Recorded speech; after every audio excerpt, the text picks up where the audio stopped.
It's a joy for me to share time with Rabbi Artson, and I've had the privilege of sharing time with Rabbi Artson. I say this to you, Brad, just to remind us of the conveyor belt of time now for over 50 years.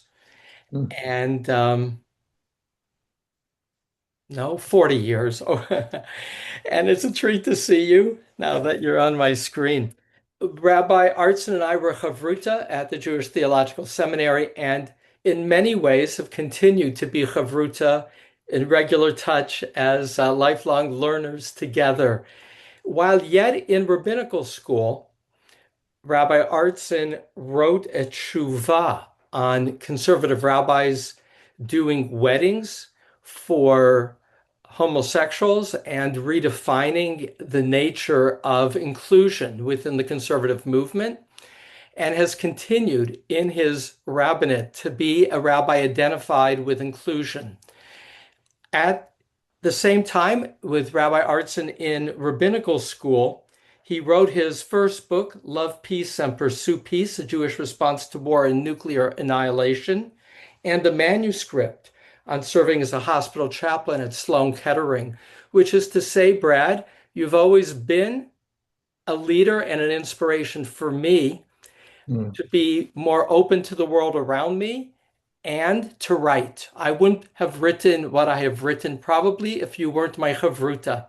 And so it's a joy to share you and to learn from you. And a place to begin, as our topic is God, hope, and our Jewish calling, is with you. Namely, before we move to God and God's name, share with us your Hebrew name and what it means to you. Sure. So I was that unfortunate kid whose parents gave him a Yiddish name. And then I was sent to a beautiful Reform Hebrew school as a supplementary school at Temple Emmanuel in San Francisco, where I had Israeli teachers who bugged out every time I gave my name because they told me I had to have a Hebrew name, but I didn't have one. So my Jewish name is Feivel Handel. Fievel is probably a Yiddish variant of Phoebus, which was the name of the sun god Apollo. And Handel is a little chicken. So at best, I'm a sunny chicken. Um, and part of what I love about that name is my Ashkenazic heritage has been something I have loved more and more as life has progressed. I'm very connected to that part of Jewish culture, of course, all Jewish culture. I am now a Zaidi, and my little Einikel calls me Zaidi, and I've taught the family the word Einikel. So I by no means am a Yiddish speaker, but I'm doing my part. And that mattered to me. And then there's a certain self-inventiveness. I grew up in a very Jewish, but not traditionally observant home, and really came to God and to Torah in that order in college. And so I've been both a very rooted Jew and also a Jew who had to invent his own identity. I kind of joke that I converted in everything but title. And that also, for the people I teach, I hope is an inspiration. You can't possibly know less about Judaism than I did. And so there's no excuse not to get learning. That's wonderful. Fievel Handel. In terms of coming to God before you came to Torah, God has many names in the Torah and even more by the rabbis and even more with the layer of mysticism. Yeah. What is the name of God that you feel most drawn to in regard to prayer? So I want to share three names that I'm drawn to. I can't give you just one. Okay. There's a line in the prayer book that praises God as Chei HaOlamim, the life of the worlds. And I love that. Because the word olam can mean both time and space. An olam is a world, and me'atav ad olam, from now until forever. So it speaks to God as the animating force of all space and all time. And I think that's really powerful because we tend to personify God, and that's a beautiful image of God too. And God, I do believe, has personal attributes, but God also has impersonal attributes.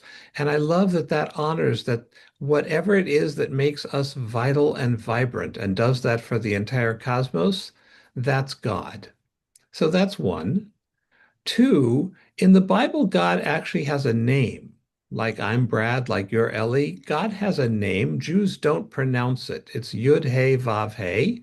And those letters in biblical Hebrew are the only consonants that also function as vowels. And a name that's all vowels, no consonants, can't be aspirated. That means it's not possible to articulate. All you can do is breathe a name of all vowels.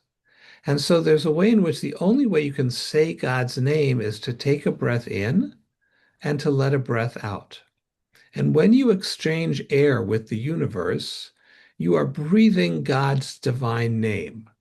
And that's as close as we can come. It's not that it's a rule that you can't say it, it's that there's just no way you can say it. So that's also powerful. And then the third thing I like to do to mess up the prayer book, I love the fact that our tradition speaks about the God of Abraham, God of Isaac, God of Jacob. In our synagogue now and here at the rabbinical school, we add the matriarchs, God of Abraham and Sarah, God of Isaac and Rebekah, etc. Sometimes what I do is I take out their names and I put my own ancestors and my own descendants. God of David and Barbara, my parents.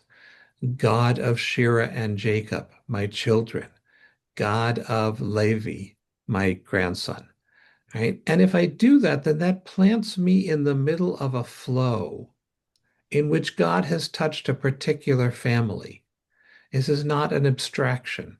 This is a living, vibrant presence that I can see in the people I love and that links us one to another.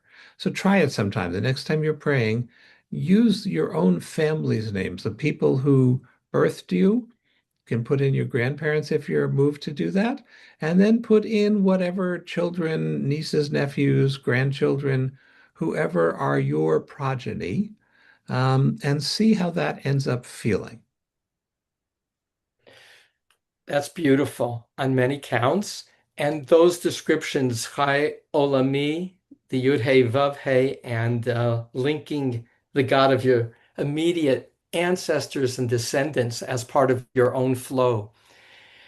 To what sense does God, since our conversation is entitled Calling, in what sense, when you pray, do you feel, one, heard by God?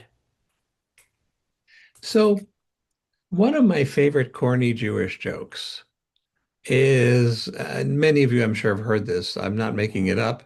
A tourist goes to Israel and he goes to the Kotel several times, and every time he's there, he sees this man praying with incredible fervor. Day after day, this guy doesn't leave. He's standing at the wall, rocking back and forth, praying with incredible energy. And finally, he works up his energy and courage, and he goes up to this guy and he says, "Listen, I'm sorry to disturb you. I have to ask, here you are talking to God one-on-one at the Kotel with such energy and fervor. What's it like?" And the guy says, "Gewalt, it's like talking to a wall." Yeah. So sometimes, most times, I pray and I put it out there and I'm not aware of a response. I'm not aware of a presence. I'm just doing what I have to do, and it becomes a bit like a checklist. I owe God 3 times a day. I put in my 3 times a day, check, check, check.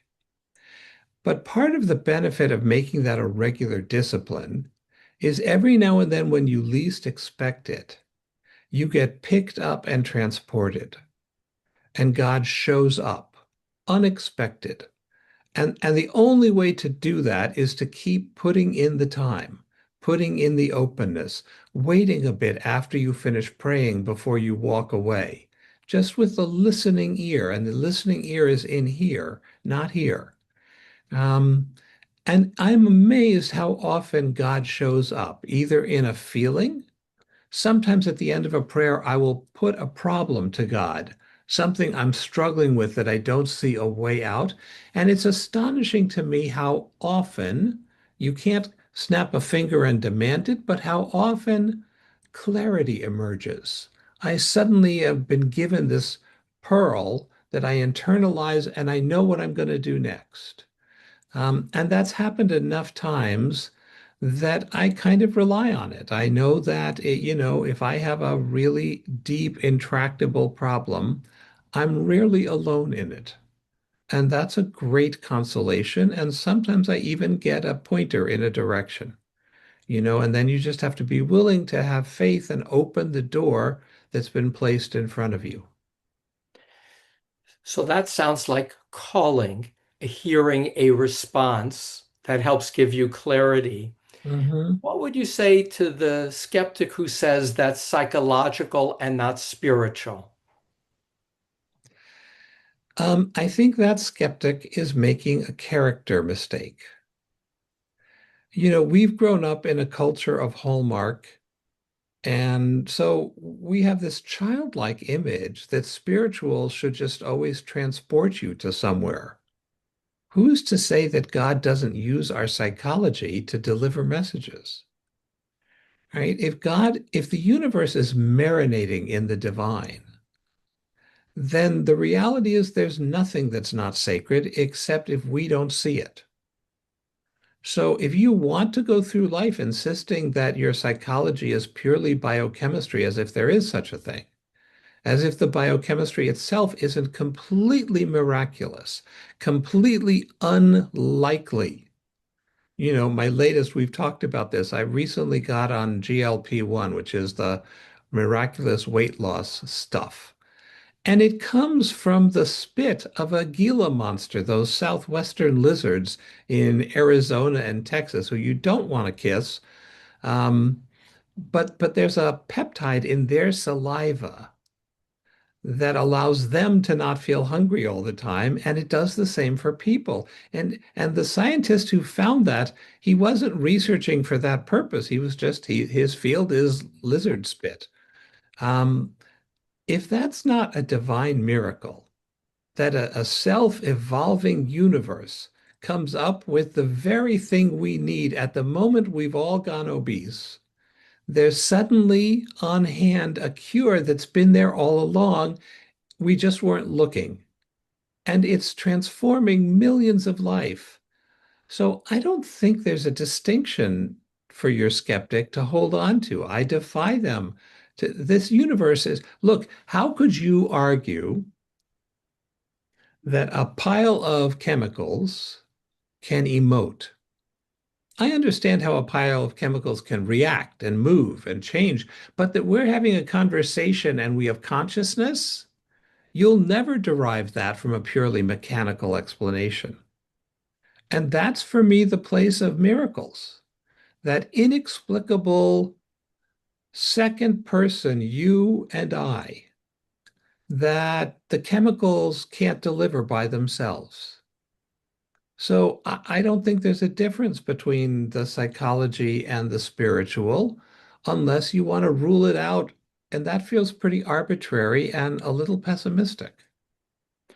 So earlier you said you first came to God and then to Torah. Yeah, Talk about how you came to God back then. sure. So I had several wonderful roommates, one of whom, well, two of whom were evangelical Christians and were the nicest people I had ever met.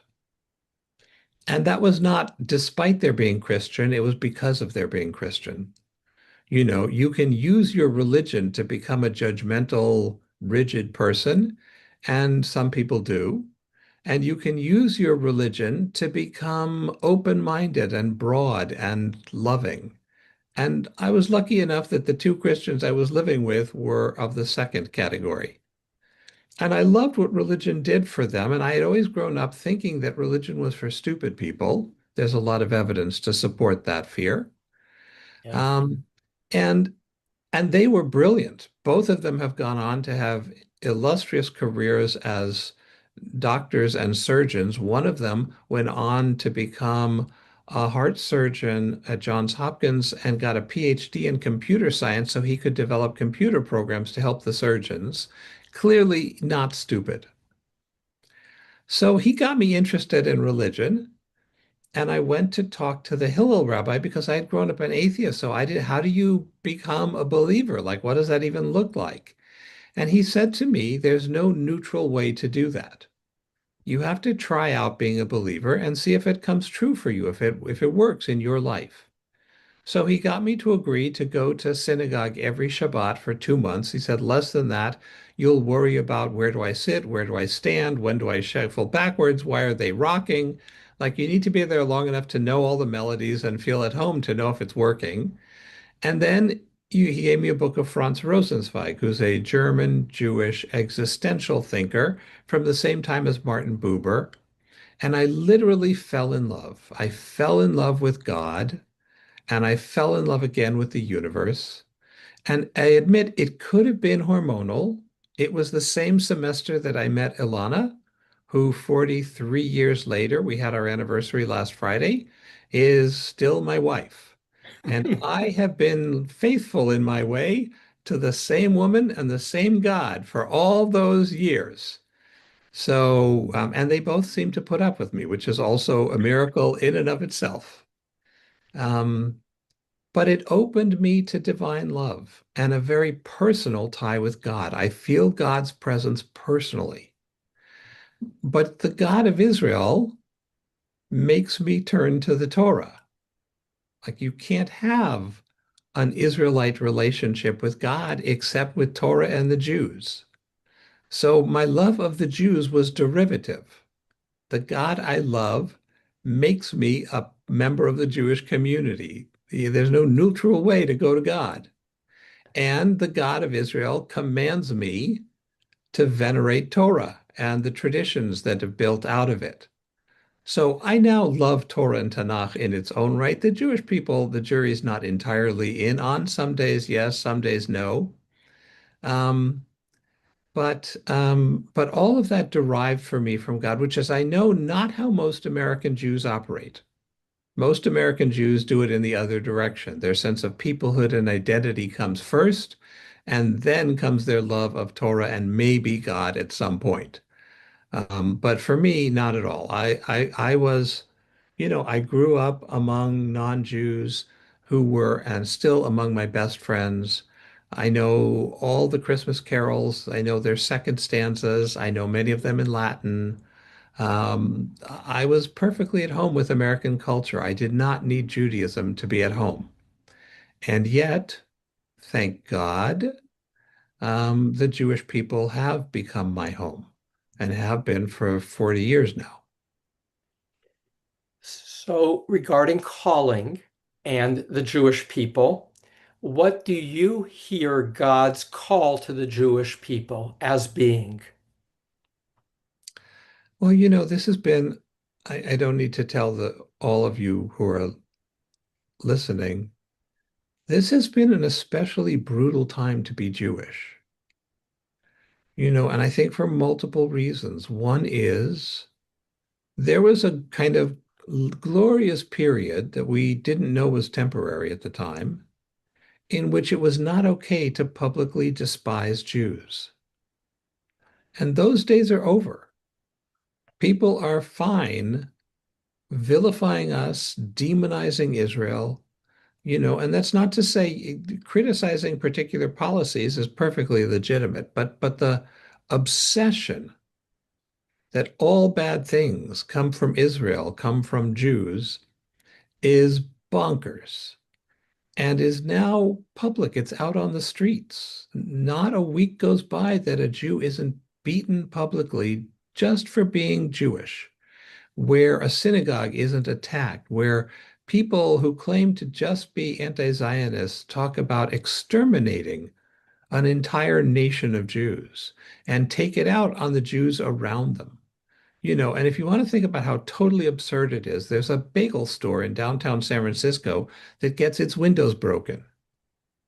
And China has occupied Tibet, and nobody would think of burning down a Chinese restaurant. That sounds so absurd on the face of it, but we're used to thinking, oh, well, they hate Israel. That's why they're hating us. It's crazy. And we don't even know to label it crazy. So it's a hard time to be Jewish. And then that's compounded by both America and Israel are engaged in the most vicious partisan split ever. So if you don't like everything the government of either country is doing, you're not a patriot and you're not a good Jew. And there are things that both governments are doing that I think are despicable. And I am still a patriot. You can see the flags behind me. I still love Israel. I still love America. And the two countries I love most are causing me pain, as are the enemies of the two countries I love most. So for me, what God offers, in fact, commands, is to never give up. My favorite verse in the Bible from the book of Deuteronomy, Lo tuchal lehidalem, you may never be indifferent.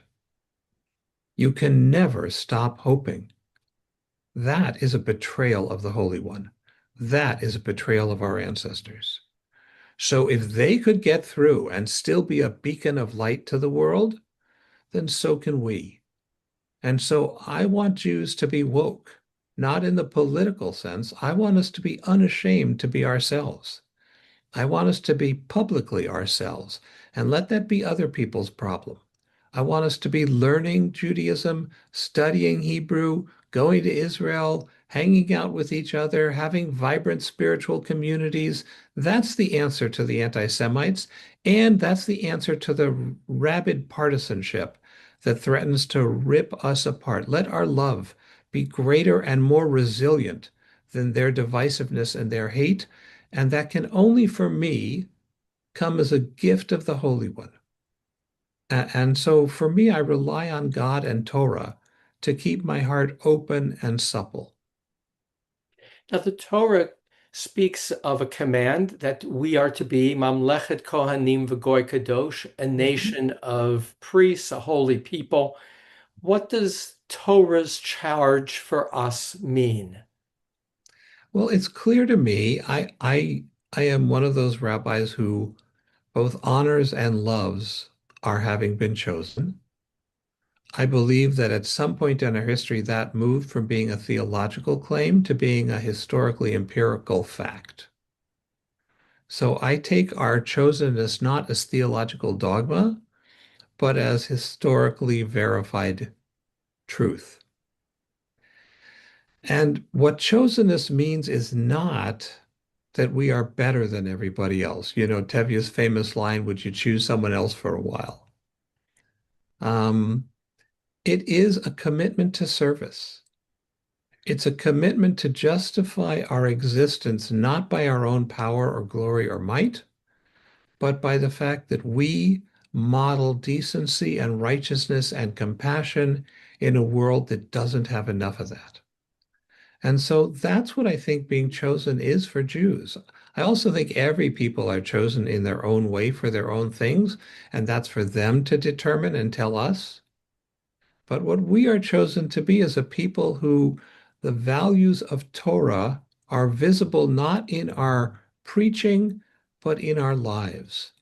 Deuteronomy has a wonderful verse where it says that we are to behave in such a way that the nations of the world look at us and say, what a wise people. Has there ever been a God like theirs? And notice that's not a point of arguing theology. They should see the way we treat each other and our neighbors, and they should say, that's incredible. Where do they get that energy? Where do they get that kindness? Where do they get that tireless urge to make the world better and to heal and to lift the weak?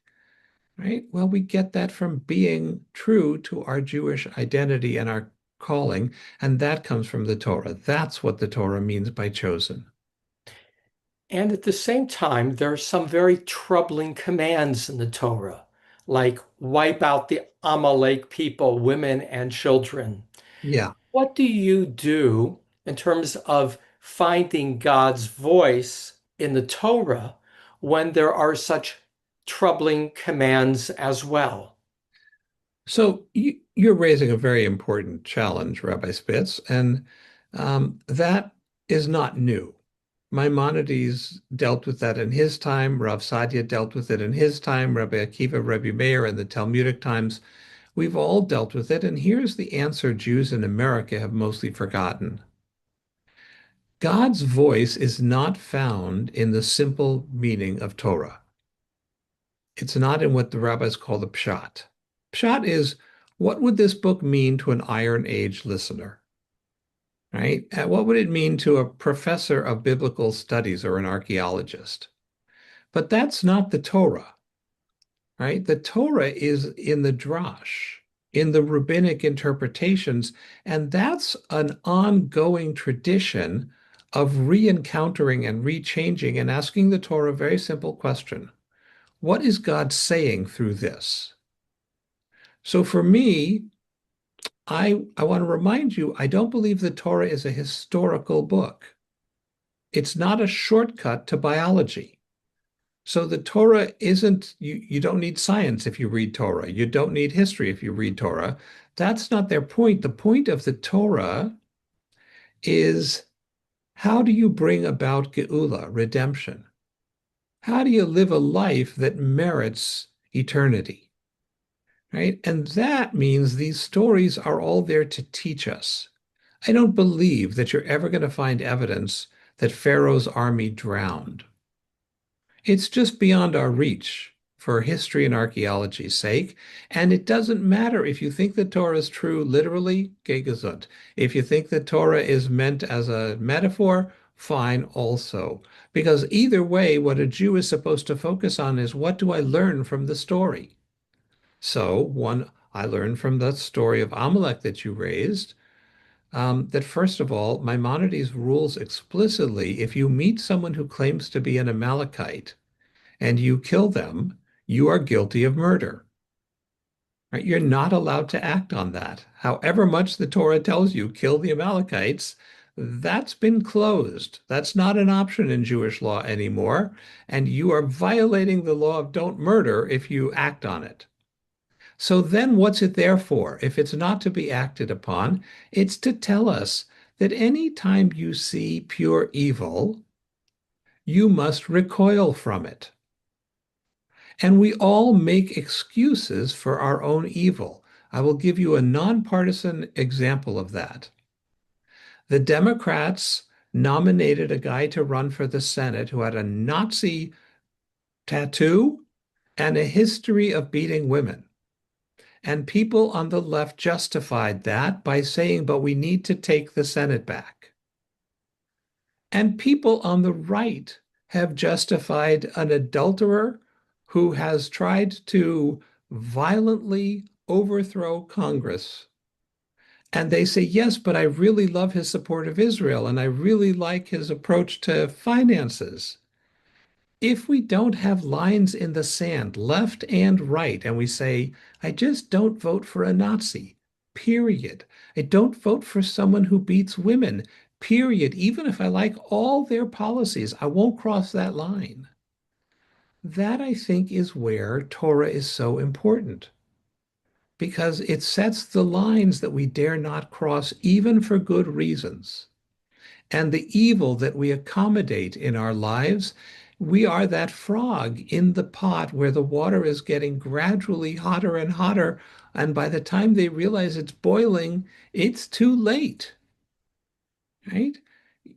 So the Torah asks us to yelp early, do something early. If you see evil, have no truck with it. Resist it, fight it. That's your job. Right? And I think the world would be better if left and right, we could remember that to run a democracy, like being a good Jew, requires eternal standards of decency that we are committed to.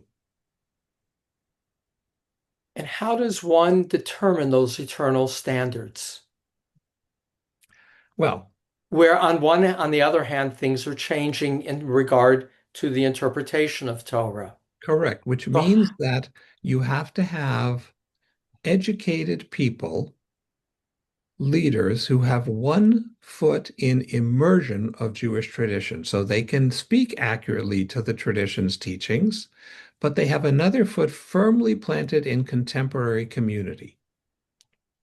And the people I know who do that are the rabbis, which is why my branch of Judaism, conservative Judaism, places the authority for legitimate change in the rabbis. We are the only people elected by the Jewish people in America, right? We get a job with the community. The community has to support that. So we have the backing of our chunk of the Jewish community, and we are asked to authoritatively interpret what does the tradition mean for our community or our time.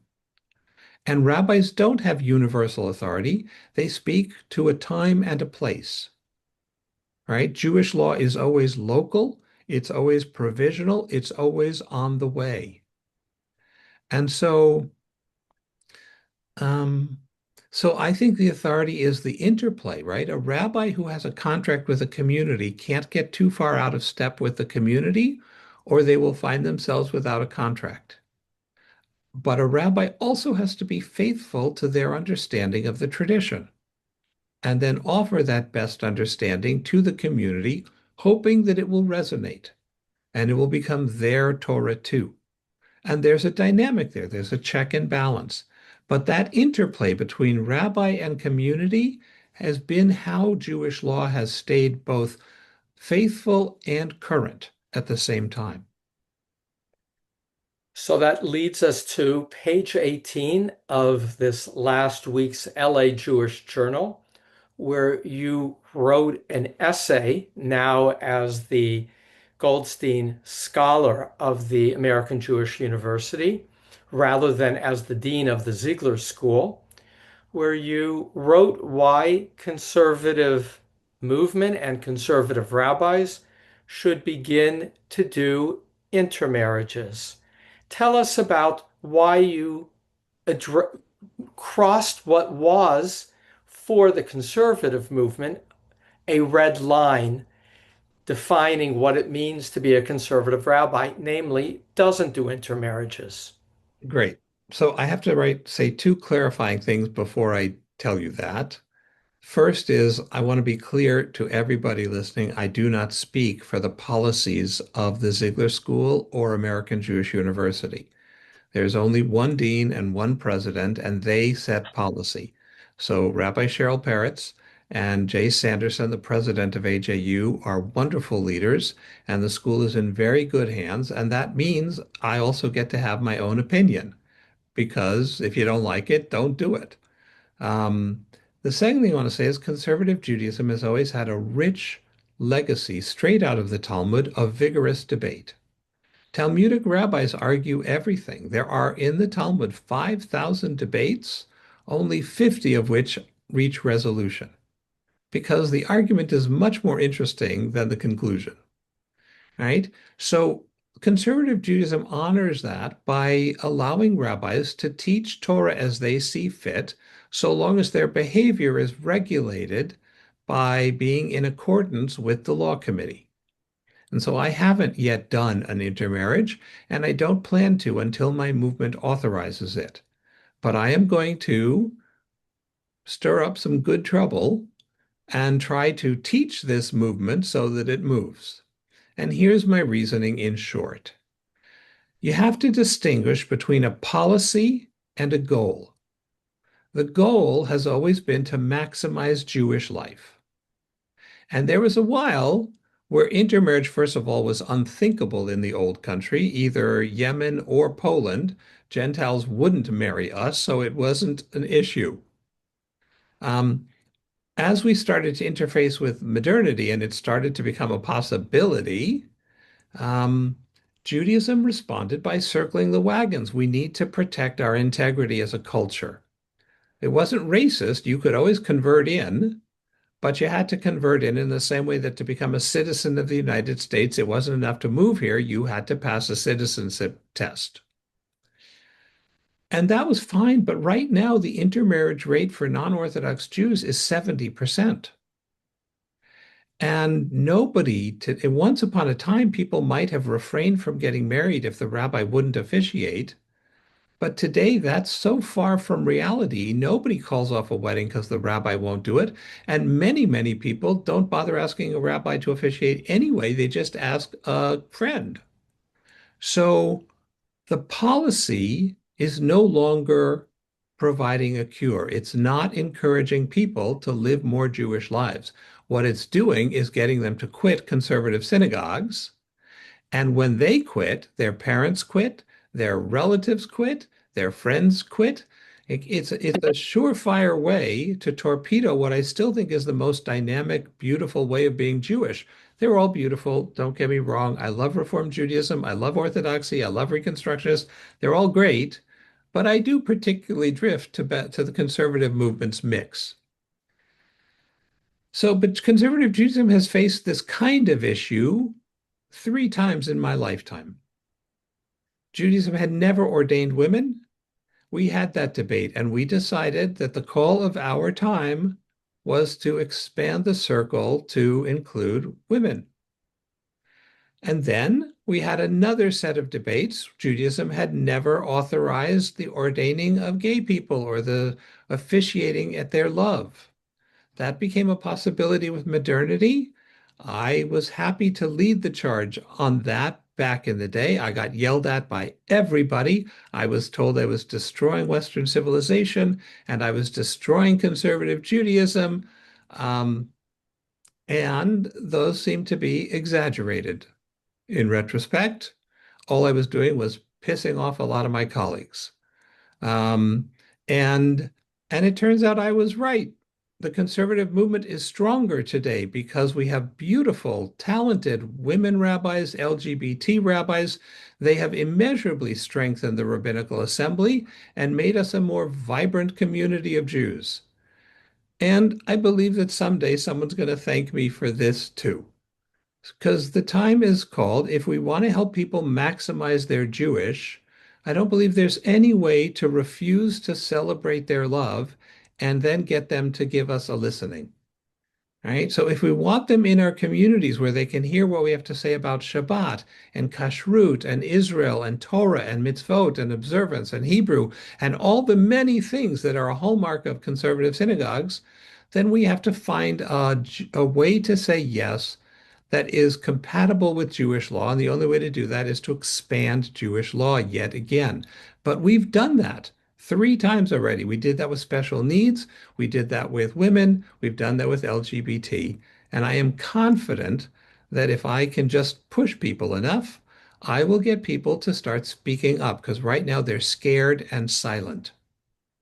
And if I can show them, I'll take the body blows. You can yell at me. I've been there before, right? I have a God who loves me and who commands me to stand up for justice and inclusion. I have a wife who has put up with me for 43 years.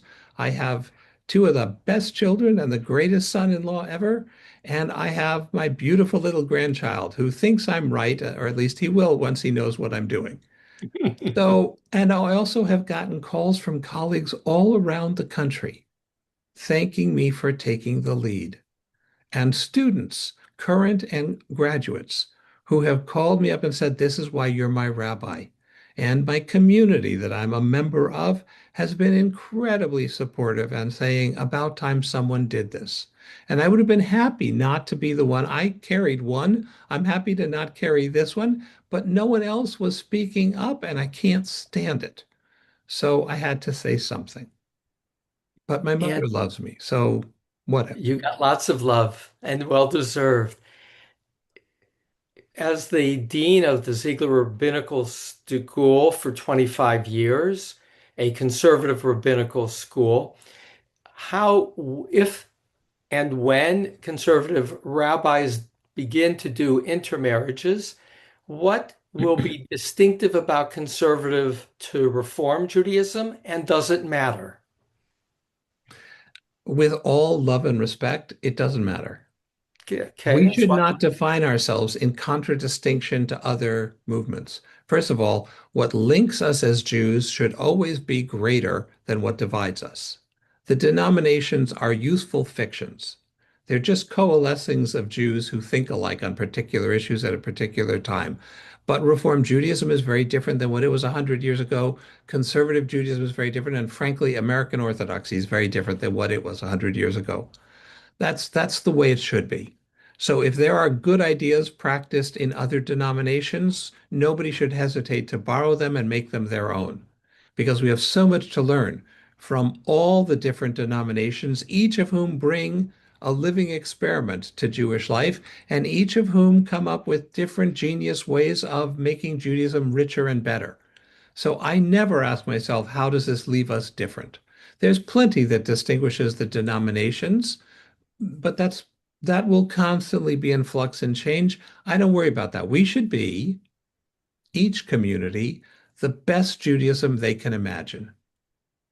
And if we all worry about being the best and being excellent, then we'll all continue to learn from each other and celebrate each other's differences as much as we celebrate our commonalities.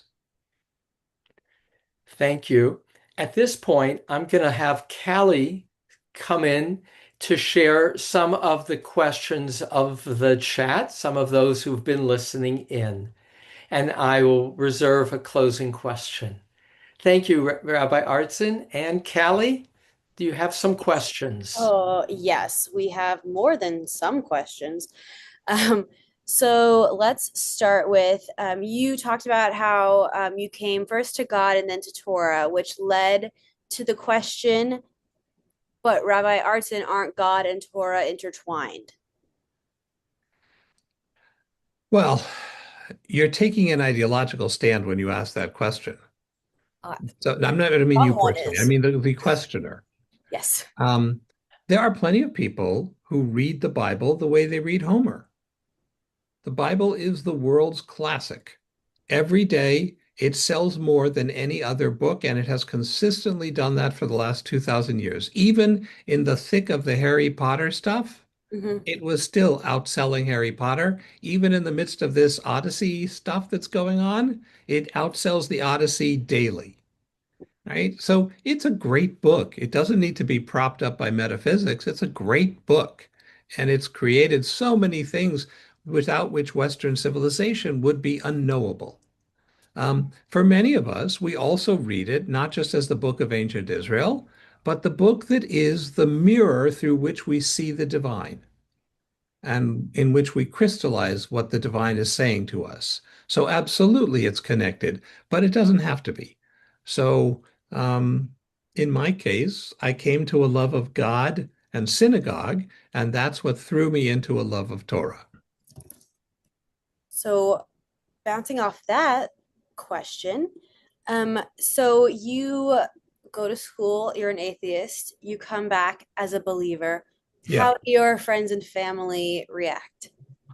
Well, the great thing about having mostly Gentile friends is they were fine. I went on to a hike with two of my best high school buddies who are to this day among my best friends. I talk to them weekly on Zoom, neither of them Jewish. We did a hike near Stinson in the Bay Area, and it came to Mincha time. That's the midday prayer. So I just said, I need a moment. And I took out a prayer book, and I'm standing by the cliff, facing the ocean, saying my prayers. And one of them put something up on Facebook that says, Our friend Brad doing Vespers, which is the Christian term for midday prayers. That's not a bad, he had no problem. The fact that I had been an atheist, not observant, and suddenly I keep kosher and he's fine. They accommodate my Shabbat. They actually help me sometimes when we do a weekend away. They kind of make it possible for me to observe Shabbat. Um, it was the Jews who had a hard time with it. Like there's a way in which when you go from being a secular Jew to being an observant Jew, your relatives and friends who are Jewish think that you're implicitly criticizing them, and they take it as an affront. They've kind of simmered down. I think by now, my still atheist family um, sees my scholarship and my commitment to social justice and inclusion. And they're very proud of all of that. And the pastoral part, the fact that I care for people as a result of my Judaism. Um, when I was just up in the Bay Area, my 92-year-old mother I try to visit as often as I can, and this time we took a trip so she could hang out with her great-grandson. And when I left, she gave me the Bible that she had studied at San Francisco State when she was getting her bachelor's degree, which is she went back as a already mom, back to college and then back to graduate school. I'm very proud of my psychoanalyst mother for what she accomplished while raising two children. Um, but she wrote an inscription saying, I love the way you live the best values of this book, and you should have it. So my family has come to that doesn't mean they're believers. It just means that we stick together. So they've come around too. Great. This question is more about, you were talking about the names of God. Can you say God's name in vain if you can't say God's name? Well, you can try, and that's what you're going to get punished for. So there is no way to say God's four-letter name, but there sure is a way to say all the other names of God, like when you stub your toe, for example, or when you want to curse somebody. Jews are very good at borrowing the name of other people's gods when they want to curse somebody, or when someone cuts us off on the freeway. We are often invoking a Christian deity at moments like that. I would argue that that is taking God's name in vain. And when you make God seem hateful or cruel, I would argue that that is the greatest abuse of God's name. When you use your self-righteousness in a kind of unctuous fashion to make other people small or marginal, I believe that is the greatest disgrace to God's name. Did you and your evangelical roommates ever have conversations about religion? And have you All since the time. ever, great, have you had conversations about inclusion with clergy from the evangelical community Sure, today? sure. Um, yes, not just the evangelical community, but I've had Catholic priests who wanted to point out why my reasoning was flawed, which is at the very best complicated to hear from them. Um, but yes, I have, and my college roommates very quickly gave up on any hopes of converting me. Um, I think at some point when they knew me really well, they were actually glad that I didn't convert, but they stopped trying pretty quick. So I would go with them to their churches. I found it fascinating. These great big American Protestant churches were fascinating and for me largely anomalous. They print modern tractates of their Christianity in Indiana, and they have the greatest thinkers of Europe and the greatest music. Bach was writing Christian music, Mozart was writing Christian music, and they're playing some little pop piece that just got written last month somewhere in Idaho. It's very curious to me culturally, and there's a lot of beauty in Christian worship, which I also really enjoy, and in their spirit. So I'll go anywhere. I think I'm just a religious person writ large. When I was a kid, I was taking ancient Greek history in fifth grade, and my mother found me outside. I had taken one of the old Maxwell House coffee tins, it was empty and in the garbage. I took it, I filled it with dirt, and I sacrificed a hot dog to Zeus, who, by the way, was as unresponsive as any deity I've ever prayed to. And it was a kosher hot dog. I was giving him the best and nothing by way of response. But my mom came out and she sees her fifth grade son sacrificing to Zeus in the backyard in San Francisco, which is kind of anomalous. So I think honestly, I love religions. I love rituals. I love worship. I feel like she should have known at that point. You would think that's when she Yeah. should have given up. It's like, okay, I quit. Yeah. So you talked about how the Torah is for you a metaphor, but the idea that Jews are chosen people is empirical fact. Can Uh-huh. you go a little bit more into why that is a historical fact for you? Sure. So, if you want to read what I think is the strongest argument, although that's not what it's trying to do, Dara Horn wrote a brilliant, brilliant book called The World Loves Dead Jews. So one of the things that she highlights that for me is evidence of chosenness is even in places where there are no Jews, they hate Jews. It's just bizarre, the fixation. We are less than 0.2% of the population. Let me give you another, like here's it's so weird. We take it for granted. We don't think about it. There's an English word for being a non-Jew. Do you know what that English word is?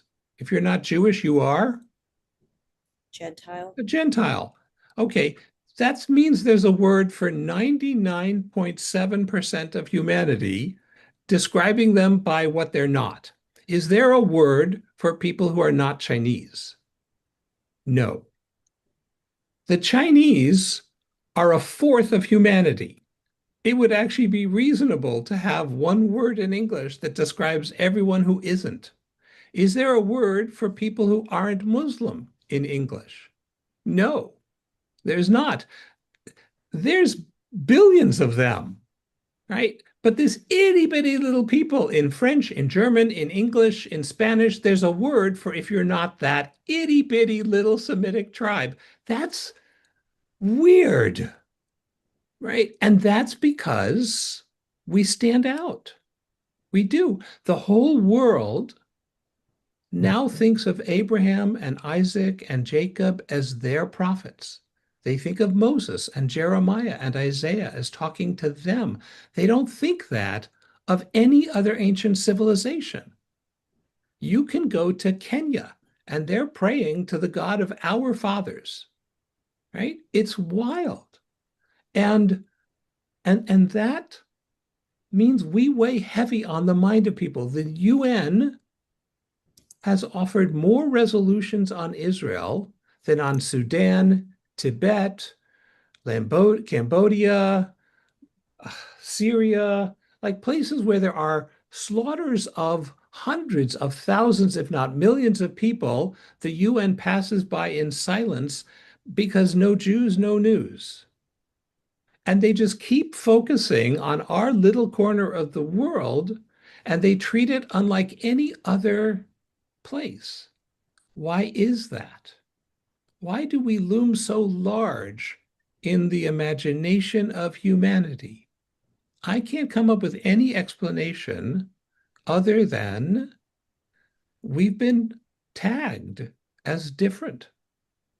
I think the world notices our disproportionate impact, the number of Nobel laureates, the number of Pulitzer Prizes, the number of presidential medals. The proportion of Jews in Congress is crazy out of whack with our numbers. The proportion of Jews on the Supreme Court is crazy out of whack with our numbers. That's not a theological claim. We are a light to the nations, like it or don't. And people get pissed off. Nobody likes a goody-goody. Nobody likes the person who tells them you actually don't have to pillage and rape and murder. You could honor the stranger. You could feed the hungry. You could do better. And that's why they're pissed off at the world's most famous Jew. They strung him up on a cross. They were so mad at him, right? Because we keep making people feel guilty because we keep telling them you don't have to be, pardon the Yiddish, a schmuck. You could actually be a mensch. Why don't you try that? And nobody likes hearing that message. But that's no longer Jewish theology. The fixation of the world is a historical fact, and it's true across every continent and every culture. When the arch enemy, the symbol of evil, is an internationalist, then the Jews are internationalists. When the symbol of evil is a capitalist, we are the arch capitalists. When the symbol of evil is a communist, we're the communists. We are whatever you hate in that moment. And that suggests that in the imagination of non-Jews, there's a weird gene that singles us out. I've been asked on the plane so many times, wearing my beanie, are you chosen? And I used to give them a more modern, progressive answer. Well, blah, blah, blah, blah, blah. And they would get mad at me. How can I, a Christian, be grafted onto the tree if the tree rejects its role as being the root? So I no longer think that this is an ancient biblical claim. I think history has demonstrated that the whole world treats it like an empirical fact, and like it or don't, you're going to be treated as chosen by the world you live in, wherever you live. They're not going to let us go. I'm going to ask one more and then I'm going to pass it back to Rabbi Spitz because we had several questions about what do you think that we and the rabbis can do to enlighten people who are currently expressing anti-Semitic feelings out loud to the world? Well, I think we have to do two things. Well, three. The first is we have to resist hearing anything critical as automatically anti-Semitic. I reserve the right to criticize the policies of Great Britain when I don't like them. That doesn't make me anti-English. I can certainly criticize my country's government and still be a patriot. And that means that people, Jewish and non-Jewish, can really dislike policies of the Israeli government, and that doesn't automatically mean they're anti-Semitic. But there's an easy measure. Is there solution proposed for Israel to fix the policy, or is their proposed solution wipe out Israel? Nobody criticizes something England is doing and proposes, therefore, we should get rid of England. Right? I don't like what the French are doing, so let's obliterate France. Right? So that's when it makes the move from reasonable criticism with which you can differ to anti-Semitism. Right? So we need to not jump every time someone says something critical. We need to listen enough to find out what is actually going on. Right? Including, by the way, many of our children who we raised with a set of broad values, and now they want to apply those values to Israel in ways that can often make us very uncomfortable. Doesn't mean they're self-hating Jews, does not mean that they're anti-Semitic. Two, we need to organize politically. We need to be electing politicians who are not anti-Semites and don't give cover to anti-Semites and don't use anti-Semites to help campaign for them. We need to make sure that our politicians are answerable and that they pay a price. And that's our right as American citizens, right? We should be advancing. We wouldn't tolerate anti-Black bigotry. We wouldn't tolerate anti-gay bigotry. There should be no space for tolerating anti-Jewish bigotry or violence, period. But the third and most important thing we should be doing in response, double down on your public Jewishness.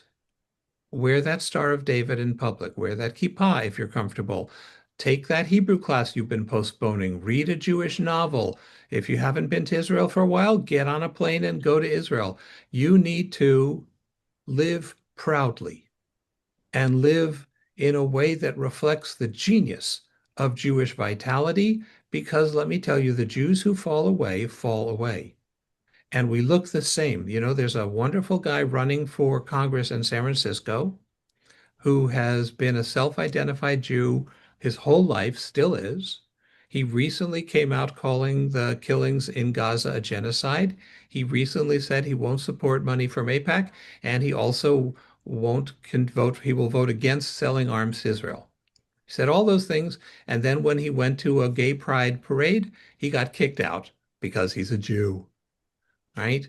So we're never going to appease people. We should do what's right. We should listen to their arguments, and if they're right, act on it, but never at the expense of our own sunlight, never at the expense of our own authenticity or identity. We need to stand tall as Jews. All right, with that, I'm going to pass this back to Rabbi Spitz for one final question. Brad, the pin that you have on, is that a turtle? That's not my No, final question. the pin that I have is a Gila monster. Oh. because I'm now taking his spit. And so he has become my patronus, my totem animal. He is Oh, guiding me into the beautiful future of svelte and gorgeous. well, you are already gorgeous to me Thank you. and to all of us who've been able to share this hour with you. My closing question is your closing blessing for us that leaves us with hope. Sure. So what I'd like to start with is for those of you who want to close your eyes, for those of you who don't, it's fine. And I'm going to just bless you as though we're in the room together. If we were together, we'd be holding hands. So if you got someone nearby to hold a hand with, feel free to go ahead. Avinu Malkeinu, Heavenly Parent, you have blessed us with a tradition that is ancient and resilient and wise beyond its years. In each and every age, our Jewish heritage has been a beacon of hope and of light, and it has produced resilient, beautiful, and righteous people in every age and every place. Bless us that we can hold on to that tree of life and that we ourselves can be exemplars of what is best about Jewish wisdom, about the commandments, and about the path of holiness you have given us. Let us live it, let us teach it, let us walk it, and let us contribute to it so that we leave it more resilient, more supple, and more strong than we have found it. Teach us to honor unity without requiring uniformity. Allow us to exult in the many, many beautiful ways to be Jewish, and let us never shirk from being citizens for the world.